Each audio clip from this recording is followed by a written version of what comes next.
Hello students, I am Saloni and welcome back to the my channel. और आज हम इस वीडियो में पढ़ने वाले हैं impacts of changes in government policy on business and industry. कि जब 1991 में जब हमारी गवर्नमेंट पॉलिसी चेंज हुई तो गवर्नमेंट पॉलिसी चेंज होने के जो इम्पैक्ट्स थे वो बिजनेस पर कैसे रहे और इंडस्ट्री पर कैसे रहे। तो यहाँ पर कुछ इंपॉर्टेंट पॉइंट्स हैं, आइए उनको पढ़ते हैं। First is increasing competition. Today business is facing all round competition. The competition for Indian companies has increased, especially in service industries like telecommunication, airlines, banking, etc. etc. अगर अब देखा जाए तो जो हमारा बिजनेस है वो बहुत सारे अलग अलग तरीके को कंपटीशन फेस कर रहा है। अगर इंडियन कंपनीज़ की बात करें तो इंडियन कंपनीज सबसे ज़्यादा कंपटीशन फेस कर रही हैं या और अच्छा करने की कोशिश कर रही हैं, वो है हमारी सर्विस इंडस्ट्रीज़, जैसे कि टेलीकम्युनिकेशन है, एयरलाइंस है, बैंकिंग, इंश्योरेंस है। तो इनमें इंडियन कंपनीज बहुत अच्छा परफॉर्म कर रही हैं। Competition has cross the national boundaries and assumed a global shape. और कंपटीशन सिर्फ अब इतना ही नहीं रहा कि हम अपने ही कंट्री में कंपटीशन कर रहे हैं या किसी एक स्टेट में कंपटीशन कर रहे हैं। अब हमें एक बहुत बड़ी मार्केट मिल चुकी है, बहुत ही वर्ल्ड मार्केट हमें मिल चुकी है। Boundaries and assumed a global shape. अब हमारे पास कोई बाउंड्री नहीं है, हमारा जो बिजनेस है या इंडस्ट्री है वो किसी नेशनल बाउंड्री में क्लोज नहीं है। अब हम वर्ल्ड लेवल पर ट्रेड कर रहे हैं और कंपटीशन भी कर रहे हैं। The following are the chief competitors. अब मार्केट में कॉम्पिटिटर्स कौन हैं? New and old Indian companies, जो नई कंपनी खुल रही हैं उनके कॉम्पिटिटर्स कौन है? ओल्ड के लिए कॉम्पिटिटर्स कौन है? न्यू। मल्टीनेशनल कंपनीज, जो दूसरे कंट्री से बहुत सारी कंपनीज यहाँ पर आकर इन्वेस्ट करती हैं। इम्पोर्ट, जो प्रोडक्ट हम बाहर से इम्पोर्ट करते हैं और हम यहाँ पर खुद बनाते हैं अपने डोमेस्टिक कंट्री में, तो उनके बीच में भी कॉम्पिटिशन होता है। Increasing competition has adversely affected many companies. जब कंपटीशन बहुत ज़्यादा बढ़ जाता है तो उसका असर जो है वो कुछ कंपनियों पर बुरा भी होता है। जैसे कि एग्जांपल के लिए, once a popular western color television has lost much ground in the TV market and its contribution to the market is almost negligible. अगर एक टाइम की बात करें तो जो वेस्टर्न कलर टीवी थे उनकी जो डिमांड थी वो बहुत ज़्यादा पॉपुलर थी, लेकिन अब बिल्कुल भी नहीं है। क्यों नहीं है? क्योंकि कंपटीशन बढ़ चुका है और मार्केट में एक नया प्रोडक्ट आ चुका है। नेक्स्ट है हमारा more demanding customers. As a result of economic reform, the customers have complete information about the goods available in the market. जैसे जैसे गवर्नमेंट पॉलिसी चेंज हुई, नई नई वैरायटीज़ बनाई गई प्रोडक्ट्स की, नई नई इंडस्ट्रीज़ खुली, उसी के साथ साथ कस्टमर्स की डिमांड भी बढ़ गई। जैसे ही हमारे इकोनॉमिक रिफॉर्म्स हुए तो कस्टमर्स को हर प्रोडक्ट के बारे में क्या पूरी इन्फॉर्मेशन मिलने लगी। मार्केट में क्या अवेलेबल है, किस तरह का गुड्स अवेलेबल है, किस प्राइस पर अवेलेबल है, उनके पास सारी इन्फॉर्मेशन होती थी। Earlier they use to purchase goods and services without much inquiry because of lack of information. पहले क्या होता था, कस्टमर्स के पास कोई भी इन्फॉर्मेशन नहीं होती थी और वे बिना किसी ही क्वेरी के प्रोडक्ट को परचेज कर लेते थे। लेकिन अब ऐसा नहीं है, उनके पास सारी इन्फॉर्मेशन है, बहुत सारी वैरायटी है, उनको जो पसंद आएगा वो क्वालिटी देखेंगे, अपने बजट के हिसाब से वो उसी को परचेज करेंगे। नेक्स्ट है हमारा रैपिडली चेंजिंग टेक्नोलॉजिकल इन्वायरमेंट। जो हमारा इन्वायरमेंट है, टेक्नोलॉजिकल इन्वायरमेंट है, वो बहुत जल्दी जल्दी क्या हो रहा है, चेंज हो रहा है। Rapid changes are taking place in the technological environment as compare to other factors in respect of business environment. और भी बहुत सारे इन्वायरमेंट है हमारे बिजनेस के, लेकिन इन सब में से जो सबसे ज़्यादा चेंज हो रहा है और बहुत जल्दी चेंजेस हो रहे हैं जिसमें, वो है हमारा टेक्नोलॉजिकल इन्वायरमेंट। और इस फील्ड में कंपटीशन जो है वो डे बाय डे बहुत ज़्यादा इंक्रीज हो रहा है। These days only that particular company can remain steadfast in the market which markets product of better convenience। और इस टाइम पर सिर्फ वही बिजनेस यूनिट्स या वही इंडस्ट्रियल यूनिट्स मार्केट में टिकी रह सकती हैं, लंबे समय तक चल सकती हैं, सर्वाइव कर सकती हैं, जो अपडेटेड टेक्नोलॉजी को यूज़ करेंगी, जिनके पास अच्छे से अच्छी लेटेस्ट टेक्नोलॉजी होगी। ठीक है, latest technology makes modern machinery and production process available. जब आप लेटेस्ट टेक्नोलॉजी यूज़ करोगे प्रोडक्शन के लिए या लेटेस्ट टेक्नोलॉजी आप अपने कस्टमर्स को प्रोवाइड करोगे तो इससे उनकी भी डिमांड पूरी होगी। अगर आप अपने लिए यूज़ कर रहे हो तो इससे जो हमारा प्रोडक्शन प्रोसेस है वो बहुत ज़्यादा ईजी हो जाएगा और बहुत जल्दी होगा और उसकी क्वालिटी भी अच्छी होगी। Big firms are grappling with this environment but for the smallest firm it is an alarm bell. जो बहुत बड़े बड़े फर्म्स हैं या बहुत बड़े बड़े इंडस्ट्रियल यूनिट्स हैं हमारे, वो तो न्यू टेक्नोलॉजी को ईजिली अफोर्ड कर सकते हैं, लेकिन जो हमारे कंट्री के जो स्मॉलर यूनिट्स हैं, स्मॉलर बिजनेस यूनिट्स हैं, फैक्ट्रीज़ हैं, वो जल्दी से न्यू टेक्नोलॉजीज़ को अफोर्ड नहीं कर पाती, क्योंकि ये बहुत ही ज़्यादा कॉस्टली होती हैं। तो ये उनके लिए एक अलार्म बेल है, वो मार्केट से हट भी सकते हैं।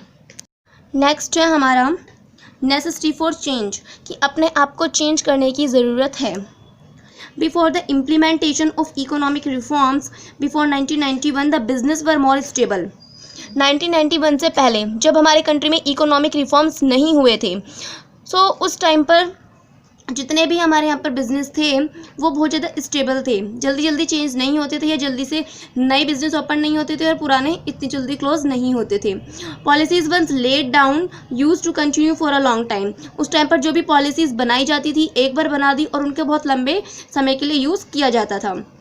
लेकिन अब हमारा जो इन्वायरमेंट है वो फ्री इकोनॉमिक इन्वायरमेंट है। यहाँ पर जो फैक्टर्स हैं बिजनेस के वो बहुत जल्दी जल्दी चेंज होते रहते हैं। Consequently, the business have become unstable and the policies have to be changed quickly. So इसी वजह से जब हमारे इकोनॉमिक इन्वायरमेंट चेंज हो रहे हैं, पॉलिटिकल इन्वायरमेंट भी बहुत जल्दी से चेंज हो जाता है, टेक्नोलॉजिकल इन्वायरमेंट बहुत रैपिडली चेंज होता रहता है आजकल। सो इस वजह से जो हमारे अब के जो बिजनेस यूनिट्स हैं या फर्म्स हैं, इंडस्ट्रीज़ हैं, वो ज़्यादा स्टेबल नहीं हैं, बहुत अनस्टेबल हैं। को मतलब ज़्यादा अगर आप लेटेस्ट अपडेट के हिसाब से नहीं चलोगे तो आपका जो बिज़नेस है या फर्म है वो क्लोज डाउन हो जाएगा, आप उसको आगे नहीं चला पाओगे। तो आपको इन्वायरमेंट के हिसाब से अपने आप को चेंज करने की ज़रूरत है, और साथ में अपनी जो फर्म्स हैं, जो इंडस्ट्रीज़ आप रन कर रहे हो, जो बिज़नेस हैं, उनकी जो पॉलिसीज़ हैं उनको भी आपको टाइम टू टाइम चेंज करना होगा। Next is need for developing human resource. आपके फर्म में, आपके बिजनेस फर्म में, इंडस्ट्री में आपके जो रिसोर्स, ह्यूमन रिसोर्स काम कर रहे हैं, ह्यूमन रिसोर्स, लेबर या वर्कर्स जो भी हैं, उनकी डेवलपमेंट की आपको बहुत ज़रूरत है।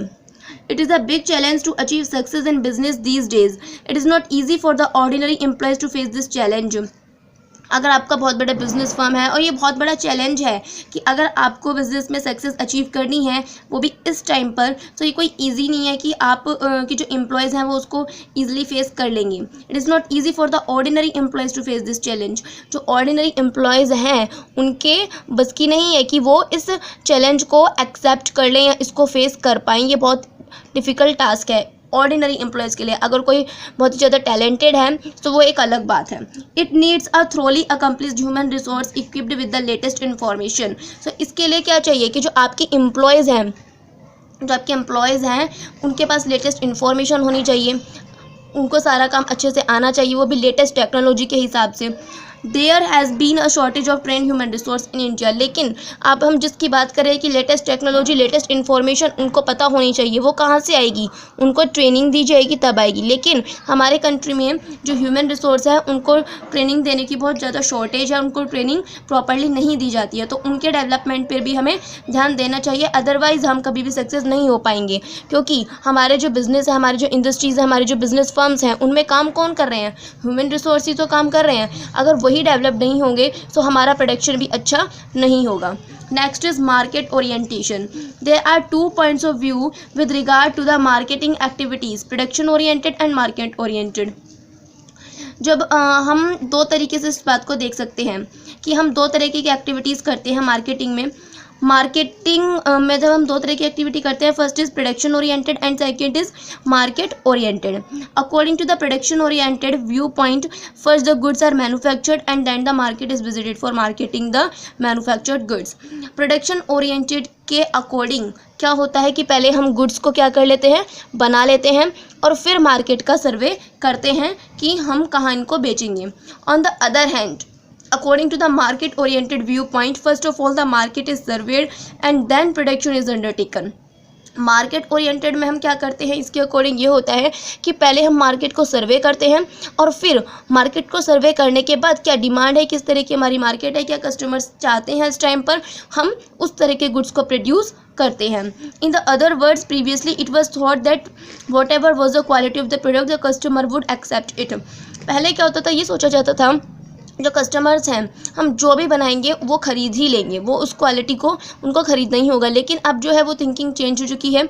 अब प्रोड्यूसर्स क्या करते हैं, कस्टमर्स की डिमांड को देखते हैं और उन्हीं के हिसाब से क्या करते हैं, प्रोडक्शन करते हैं। तो मार्केट ओरिएंटेशन बहुत बड़ा चेंज हुआ है। Next is loss of budgetary support to the public sector. As a result of economic reforms, the importance of public sector has declined. जैसे हमारे कंट्री में इकोनॉमिक रिफॉर्म्स हुए, सो पब्लिक सेक्टर का role क्या हो गया, कम हो गया. This is evident in the reduction of the budgetary support by the government to the public sector enterprise. These days, the public sector enterprise have clearly understood that in order to make their development possible and to remain alive for a long time, they shall have to create their own resources. जब हमारा जो economic reforms के दौरान public sector का role कम हुआ, सो उनका जो budgetary support था वो भी कम हो गया. बजटरी सपोर्ट, जैसे बहुत सारी इंडस्ट्रीज़ है, बहुत सारे फर्म्स पब्लिक सेक्टर के अंडर थे, तो उनको जो फाइनेंस प्रोवाइड किया कराया जाता था वो कौन करता था, पब्लिक सेक्टर, गवर्नमेंट ही उनको प्रोवाइड करती थी. लेकिन जब प्राइवेटाइजेशन हुआ, गवर्नमेंट से हटके कुछ चीज़ें प्राइवेट सेक्टर के अंडर आई, तो उनको बजटरी सपोर्ट मिलना बंद हो गया और उनको अपने आप से उनको सब कुछ अरेंज करना था. तो कंक्लूजन हम ये कह सकते हैं, in conclusion it can be observe that economic reforms and influence the Indian business and industry in a positive way. कि जो भी इकोनॉमिक रिफॉर्म्स हुए उनका हमारे कंट्री पर एक पॉजिटिव इफेक्ट ही हुआ है. और the challenges emerging out of these reforms have been face. The Indian market has become customer oriented and customer friendly techniques are being used to have better relation with the customers. बहुत सारे positive effects हुए हैं, जैसे कि पहले हम बताया गया कि जो हम पहले प्रोडक्ट बनाते थे, हम पहले ही उसको बना के रख लेते थे एंड देन मार्केट सर्वे करते थे. लेकिन अब हमारे जो इंडियन मार्केट है वो कस्टमर ओरिएंटेड हो चुकी है. कस्टमर क्या डिमांड करता है उसको देखकर प्रोडक्ट बनाया जाता है. कस्टमर फ्रेंडली टेक्निक्स, कस्टमर जिस टेक्निक को ज़्यादा पसंद करते हैं उसी टेक्निक का यूज़ किया जाता है. सो आज का टॉपिक इसी के साथ ख़त्म होता है. आई होप स्टूडेंट्स आपको ये समझ में आ गया होगा. अगर आपको ये वीडियो पसंद आता है तो आप इसको लाइक करना ना भूलें और हमारे चैनल को प्लीज़ सब्सक्राइब जरूर करें. फिर मिलेंगे एक नेक्स्ट वीडियो में, तब तक के लिए थैंक्स.